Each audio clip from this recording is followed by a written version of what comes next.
Friends, अपने इस video में हम लोग स्टडी कर रहे हैं एड्रेनर्जिक रिसेप्टर की। इसके पहले की वीडियो में हमने देखा था क्या होता है एड्रेनर्जिक सिस्टम, कौन से इसमें न्यूरो ट्रांसमीटर्स इन्वॉल्व हैं, उनकी सिंथेसिस कैसे होती है, उनका मेटाबॉलिज्म कैसा होता है। इस वीडियो में हम एड्रेनर्जिक रिसेप्टर्स के बारे में बात कर रहे हैं कि कौन कौन से रिसेप्टर्स अवेलेबल हैं। तो एड्रेनर्जिक रिसेप्टर को हम डिवाइड करते हैं दो पार्ट में, अल्फा रिसेप्टर्स और beta receptor. Alpha receptor again classify होता है, सब डिवाइडेड होता है अल्फा 1 और अल्फा 2 में। इसी तरीके से बीटा रिसेप्टर सब डिवाइड होता है बीटा 1, बीटा 2 और बीटा 3 में। अब हम एक एक करके स्टडी करते हैं। तो अल्फा 1 रिसेप्टर जो होता है वो post junctional on effector organ, ये कहाँ पर है, पोस्ट जंक्शनल न्यूरॉन में है या फिर इफेक्टर ऑर्गन पर है। जबकि अल्फा 2 जो होता है वो प्री जंक्शनल भी होता है और पोस्ट जंक्शनल भी होता है। पहले इस जो वीडियो है उसमें हमने देखा था पहले की वीडियो में कि अल्फा 2 प्री जंक्शनल रिसेप्टर भी है, जिसे हम ऑटो रिसेप्टर कहते हैं, जो कि ऑटो रेगुलेशन का काम कर रहा था। और ये पोस्ट जंक्शनल भी है। तो पोस्ट जंक्शनल कहाँ कहाँ पर है, ब्रेन में, बीटा आइलेट सेल में जो कि पेनक्रियाज में है, प्लेटलेट्स में और ब्लड वेसल्स में। जबकि अल्फा 1 हर तरह के जो स्मूथ मसल्स हैं वहाँ पर हैं, ग्लैंड्स में हैं और हार्ट में प्रेजेंट हैं। तो अब हम इनके फंक्शंस देखते हैं। स्मूथ मसल्स में कॉन्ट्रैक्शन क्रिएट कर रहा है, ब्लड वेसल्स में वैसोकॉन्स्ट्रिक्शन कर रहा है, मतलब इसका जो नेचर है वो कैसा है, कॉन्ट्रैक्शन करने का नेचर है। तो यहाँ पर ये कॉन्ट्रैक्शन कर रहा है, वैसोकॉन्स्ट्रिक्शन कर रहा है, ग्लैंड में सेक्रेशन को इंड्यूस कर रहा है, गट में रिलैक्सेशन इंड्यूस कर रहा है, हार्ट में एरिथमिया इंड्यूस कर रहा है। अल्फा 1 के लिए जो एगोनिस्ट है इसका नाम है फिनाइलेफ्रिन या फिर मिथोक्सामिन, ये इसके दो सेलेक्टिव एगोनिस्ट हैं। और इसके लिए जो सेलेक्टिव एंटागोनिस्ट है वो है प्राजोसिन। किस मैकेनिज्म, किस पाथवे के थ्रू ये एक्ट करता है, तो ये एक जी प्रोटीन कपल रिसेप्टर है। अल्फा रिसेप्टर एक जी प्रोटीन कपल रिसेप्टर है। तो इसके लिए जो पाथवे है वो है IP3 डैक पाथवे। इसके थ्रू ये कैल्शियम आयन के मोबिलाइजेशन को इंक्रीज करता है और फिर इसका एक्शन इंड्यूस होता है। इसी तरीके से फॉस्फोलाइपेज A2 जो एंजाइम है उसके कंसंट्रेशन को इंक्रीज करके इसका एक्शन दिखाई देता है।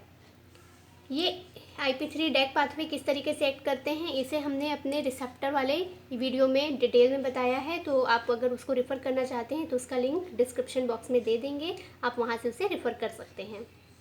हम देखते हैं अल्फा 2 का एक्शन। तो अल्फा 2 प्री जंक्शनल भी है और पोस्ट जंक्शनल भी है।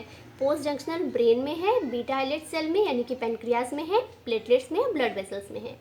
तो सबसे पहले प्री जंक्शनल, इसमें प्री जंक्शनल जो न्यूरॉन में ये प्रेजेंट है तो वहाँ पर ये क्या कर रहा है, इनहिबिट कर रहा है ट्रांसमीटर के रिलीज को।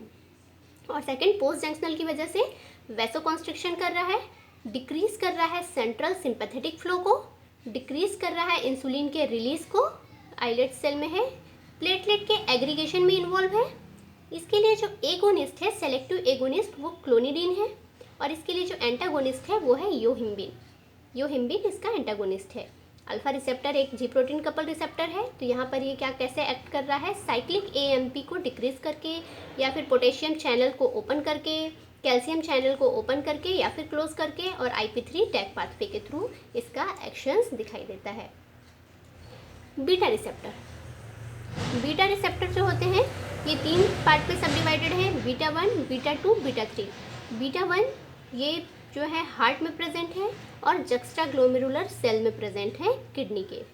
तो इसका मेन लोकेशन याद रखिएगा, हमेशा ही ये पूछा जाता है कि बीटा 1 रिसेप्टर कहाँ पर है। तो हार्ट में प्रेजेंट है और juxtaglomerular cell in kidney, heart में है तो ये हार्ट रेट को इंक्रीज करने का काम करता है, और किडनी में प्रेजेंट है तो यहाँ से ये रेनिन के रिलीज के लिए रिस्पॉन्सिबल होता है। इसके लिए जो एगोनिस्ट है वो है डोब्यूटामिन और एंटागोनिस्ट है मेटोप्रोलॉल एटेनोल, जो इसके सेलेक्टिव एंटागोनिस्ट हैं।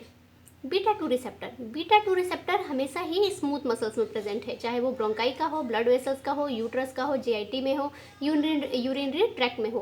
तो यहाँ पर ये जो काम है इसका मेजर फंक्शन क्या है, डायलेशन का। यहाँ पर ये इन सबको डायलेट करता है। आई में है माइड्रेटिक, एज अ माइड्रेट्रिक्स ये वर्क करता है। और तीसरा है एडिपोज टिश्यूज़ में, बीटा 3 एडिपोज टिश्यूज़ में ये लाइपोलाइसिस का काम करता है। जो बीटा 2 है इसके लिए सेलेक्टिव एगोनिस्ट है सॉल्ब्यूटामोल, और इसके लिए सेलेक्टिव एंटागोनिस्ट है अल्फा मिथाइल प्रोप्रेनोल। जो बीटा रिसेप्टर है इसमें अगर हम देखें तो बीटा 2 की वजह से मेनली डायलेशन का काम हो रहा है। तो हम यहाँ पर इस तरीके से याद कर सकते हैं कि अल्फा रिसेप्टर कॉन्ट्रैक्शन के लिए रिस्पॉन्सिबल है और बीटा रिसेप्टर डायलेशन के लिए रिस्पॉन्सिबल है। अल्फा रिसेप्टर अगर स्मूथ मसल का कॉन्ट्रैक्शन कर रहा है तो बीटा 2 रिसेप्टर की वजह से मसल्स में डायलेशन हो रहा है, तो ये कॉन्ट्रैक्शन इंड्यूस कर रहा है और ये डायलेशन इंड्यूस कर रहा है।